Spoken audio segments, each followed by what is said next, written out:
সম্মানিত শ্রমজীবী ভাইয়েরা, এখানে একটা বৈষম্য আমরা করেছি, এই জন্য মাপ চাই। অথচ এখনকার স্লোগান হচ্ছে বৈষম্য মুক্ত সমাজ চাই।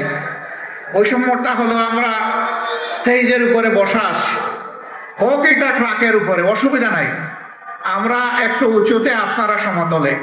আচ্ছা, এটাও মানলাম, হয়তো একে অন্যকে দেখার সুবিধা এই অ্যারেঞ্জমেন্ট করা হয়েছে, কিন্তু আপনাদের মুখটা সূর্যের দিকে আর আমাদের মুখটা ছায়ার দিকে। কষ্টটা আপনাদের বেশি হচ্ছে, দীর্ঘক্ষণ ধরে আপনারা বসে আছেন। এখানে হয়তো বা আয়োজকদের এর বাইরে কিছু করার ছিল না। এই অনিচ্ছাকৃত যে বৈষম্য, আশা করি আল্লাহ তাআলা আমাদেরকে ক্ষমা করবেন, আপনারাও ক্ষমা করে দেবেন। শ্রমিকদের প্রতি আমার একটু ভালোবাসার অন্যরকম অনুভূতি আছে। আমি বিশ্বাস করি, অন্তর থেকে বিশ্বাস করি, শ্রমিকরা রক্ত পানি করা, ঘাম জড়িয়ে যে অর্থ জোগাড় করে, এটা হালাল। সুতরাং তাদের গায়ের ঘামটা আমার কাছে আতরের মতো। আমি যখন কোথাও কোনো শ্রমিকের সংস্পর্শে যাই, কেউ কেউ তাদেরকে হাত মেলানো থেকে বিরত রাখতে চায়, আমি টান দিয়ে বলি, আসো ভাই, তোমার সাথে একটু বুক মিলাই, কারণ তোমার বুকের ঘামটা আমার জন্য আতর, সুগন্ধি, সৌভাগ্যের কারণ, তোমার রুজি হালাল। আল্লাহর হাবিব বলেছে, ওই সমস্ত গরিব দুঃখী মেহনতি মানুষ সচ্ছল মানুষদের চাইতে 500 বছর আগে আল্লাহর জান্নাতে প্রবেশ করবে। আমি কেন তাদেরকে সম্মান করব না, কেন শ্রদ্ধা করব না, কেন ভালোবাসবো না? অবশ্যই আমাদেরকে ভালোবাসতে হবে। আজকের এই স্টেজটা মাশাআল্লাহ শ্রমিকদের দখলে।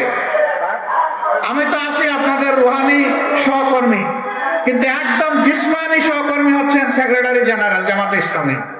তিনি শ্রমিক কল্যাণ ফেডারেশনের কেন্দ্রীয় সভাপতি ছিলেন।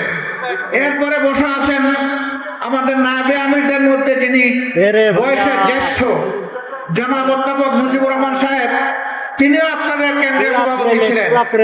এরপরে আরেক নায়েবে আমির, তিনি বর্তমান কেন্দ্রীয় সভাপতি। একজন মাত্র নায়েবে আমির বাকি আছে, ডক্টর সৈয়দ আব্দুল্লাহ মোহাম্মদ তাহের। আমি ভাবতেছি তাকেও কোনদিন নাম দিয়ে আপনারা কেন্দ্রীয় সভাপতি বানিয়ে নেবেন, আর আমার পালা শেষে ইনশাআল্লাহ। কাজেই শ্রমিকদেরকে আমরা কিভাবে মূল্যায়ন করি, এই বিষয়টা আজকের স্টেজে একটা তার প্রতিচ্ছবি। আলহামদুলিল্লাহ, আমরা আসলে মানুষের মধ্যে কোনো বৈষম্য দেখতে চাই না, এবং মানুষকে তার কর্ম, শ্রম কিংবা শিক্ষা অথবা পেশাগত জীবন দিয়ে আমরা বিবেচনা করতে চাই না। মানুষ আশরাফুল মাখলুকাত, দল ধর্মের ঊর্ধ্বে উঠে আমরা মানুষকে সম্মান জানাতে চাই, এবং এরকমই একটা বাংলাদেশ করতে চাই। সেই বাংলাদেশটা আল্লাহর কোরআনের ভিত্তিতেই সম্ভব, রাসূল মুহাম্মদ সাল্লাল্লাহু আলাইহি সাল্লামের মাদানী শাসন ব্যবস্থার মাধ্যমে সম্ভব। বাংলাদেশ জামাতে ইসলামী এই সম্মান এবং শান্তির শাসন ব্যবস্থা কায়েম করার জন্য লড়াই করে যাচ্ছে। এই লড়াইয়ে আপনারা অংশীদার, গর্বিত অংশীদার। আপামর শ্রমিক জনতাকে এর সাথে সম্পৃক্ত করার এই লড়াই আপনাদেরকে অব্যাহত রাখতে হবে। শ্রমিক বোন এবং গৃহকর্মীদের উদ্দেশ্যে আমি একটা কথা বলতে চাই, আমাদের প্রতিপক্ষ আমাদের বিরুদ্ধে অপবাদ ছড়ায়, জামাতে ইসলামী ক্ষমতায় গেলে মহিলাদের আর কোনো কাজ করতে দিবে না, ঘর থেকে বের হতে দেবে না। আমরা আমাদের এই বোনদেরকে নিশ্চয়তা দিচ্ছি, তারা তাদের যোগ্যতা এবং পছন্দ অনুযায়ী কর্মক্ষেত্রে কাজ করবেন। এখন তাদের কোনো সম্মান নাই, তাদের কোনো মর্যাদা নাই, এবং তাদের কোনো নিরাপত্তা নাই।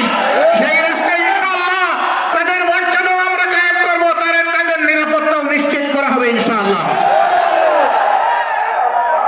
নারী পুরুষ সকলে মিলে স্ব কর্মক্ষেত্রে দেশের উন্নয়নে, দেশের স্থিতিশীলতায়, গতিশীলতায় আমরা সবাই মিলে ইনশাআল্লাহ অবদান রাখবো।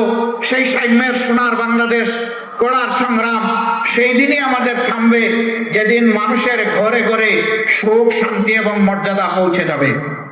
আল্লাহ রাব্বুল আলামিন সেই বাংলাদেশ গড়ার পথে, কোরআনের শাসন কায়েম করার পথে আমাদের সকলকে হাতে হাত মিলিয়ে, কাঁধে কাঁধ মিলিয়ে আমাদেরকে কাজ করার তৌফিক দান করুন।